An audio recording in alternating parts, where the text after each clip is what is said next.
Проект BGLD-1.003 Младежки център Добрич вашето днес. Бенефициент Община град Добрич. Договор номер ДО3-20 от 1 юли 2020 година. Проектът е финансиран по програма Местно развитие, намаляване на бедността и подобрено включване на уязвими групи на финансовия механизъм на Европейското икономическо пространство 2014-2021 година. Договорът за безвъзмездна финансова помощ е на стойност 1 895 105 лева и 66 стотинки. Партньори по проекта са Професионалната гимназия по туризъм Пейо Яворов град Добрич, Средно училище Любен Каравелов град Добрич, партньор от страна на донора Община Копavogur гор, Исландия. Продължителност на проекта 36 месеца. От юли 2020 до юни 2023 година. Плюс 10 месеца. От юли 2023 до април 2024 година. Основната цел на проекта е разширяване на териториалния обхват на Младежки център Добрич и повишаване качеството и разнообразието на дейностите, както и броят на младежите и участниците от други възрастови групи в дейности на центъра, в отговор на нуждите и стремежите на младите хора и представителите на общността, включително тези от уязвимите групи. Това са групи с по-висок риск от бедност и социално изключване от общото население, етнически малцинства, хора с увреждания, ученици отпаднали от училище, сираци, деца и младежи от семейства с един родител, деца и младежи от семейства с ниско ниво на образование, борещи се с зависимости и безработни. Проектът е насочен за тези младежи, които не само са на територията на самият град, но също така и извън територията на града. Обхващат се различни, примерно, групи, които са в по-малки градове или села, вече в зависимост от въпросните дейности. Характерното е, че всъщност идеята е действително колкото се може повече млади хора да бъдат приобщени в този младежки център, да се направят различни дейности, които да уплътнят тяхното време, но не само да го уплътнят, но да го надградят в различни образователни дейности.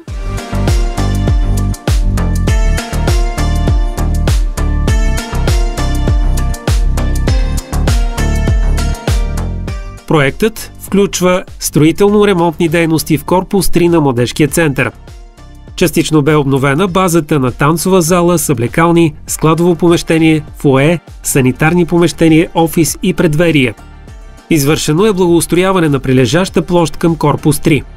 Прилежащата площ е със сменена настилка, монтирана е тенисна маса на открито, където се провеждат тренировки и се предоставя възможност на младежите да спортуват свободно. Дейности в корпус 3 по време на проекта. Младежки обмени с община Копavogur гор, Исландия. По време на младежки обмен в Добрич с участници от страната донор Исландия, в залата се извършиха уоркшопове за разучаване на народни танци и неформални обучителни сесии. В този обмен се включиха 10 души от Исландия, както и около 15 младежи от град Добрич. Международен младежки обмен с участници от Берлин, Германия.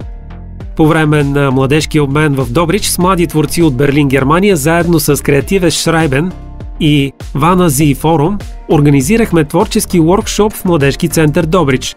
В него около 25 младежи от България и Германия съвместно използваха своята креативност в различни творчески работилници, свързани с нашите традиции и обичаи. Изработиха си медальони с българска шевица, символизираща мъдрост, безкрайност и щастие, наречена космическа костенурка, древен прабългарски символ. Разучиха 3 български народни хора от различни етнографски области. Показахме и споделихме информация за забележителностите в нашия град и областта. Цялата дейност завършихме с лайвстриминг на живо във Facebook и Instagram. 2 от работилниците се случиха в зала 12.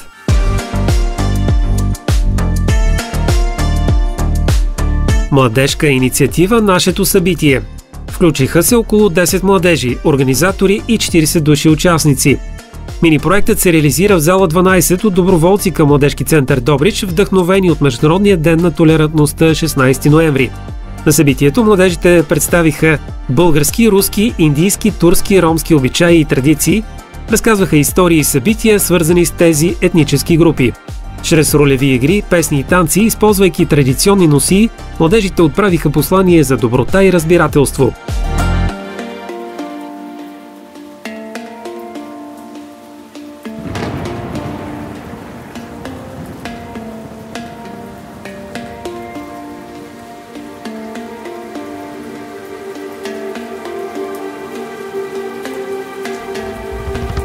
Нови клубни форми. Участници 40 младежи. В залата се провеждаха репетициите на две от новите 4 клубни форми, създадени по проекта Клуб за народни танци и Йога клуб. И двата клуба включваха в себе си младежи от уязвими групи. В клуба по народни танци младежите заучаваха различни видове хора, основните движения и стъпки на хората. В клуба по йога младежите бяха запознати с системата йога като цяло, с основни дихателни техники, базисни асани, йога, релаксацията и други.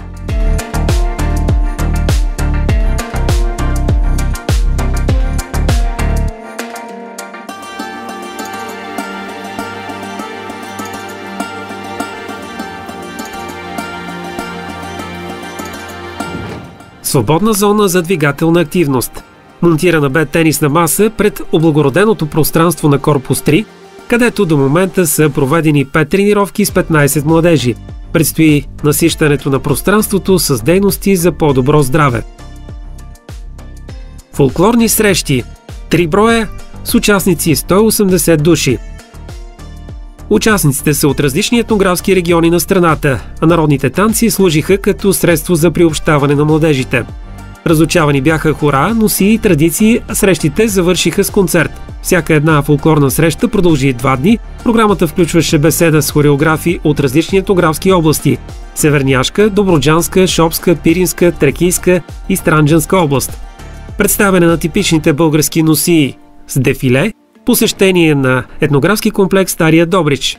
Чрез методите на неформалното образование младите хора от различните етнографски области обмениха знания и опит. Целта бе да провокират интереса на повече младежи от общността към танците, двигателната активност, използвайки пълноценно свободното си време за запазване на добро здраве и развиване на нови умения. Участниците научиха повече за връзката между човека и природата, традициите, националния бит и култура. Програмата включваше концерт за популяризиране на събитието сред местната общност.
Господин Трендафилов, от тази вечер нататък децата на Добрич и най-вече тези, които ползват услугите тук на Младежкия център, ще се възползват и ще го правят в една нова, по-приятна среда, обновена зала.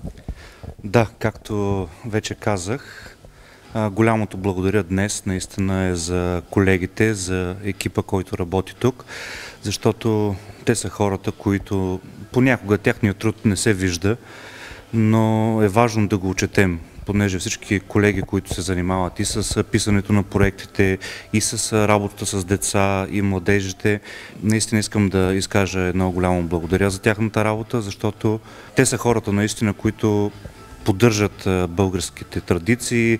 В тази зала ще се поддържа така и българския фолклор, за което съм им изключително благодарен за тяхната добре свършена работа. И да, много е хубаво, когато успяваме да изпълняваме такива проекти и разбира се, децата на Добрич ще имат едно по-добро място и по-добра материална база за тези извънкласни дейности. Заслужават тази зала? Разбира се, че я заслужават. Те заслужават много и никога не е достатъчно, но нашата работа е такава да продължаваме да се опитваме да облагородяваме всяка една такава сграда, която имаме, за да може тя да бъде ползвана по възможно най-добрия начин.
Проект BGLD-1.003 Младежки център Добрич Вашето днес.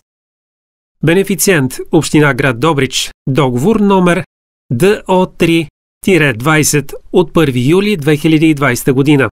Проектът е финансиран по програма Местно развитие, намаляване на бедността и подобрено включване на уязвими групи на финансовия механизъм на Европейското икономическо пространство 2014-2021 година.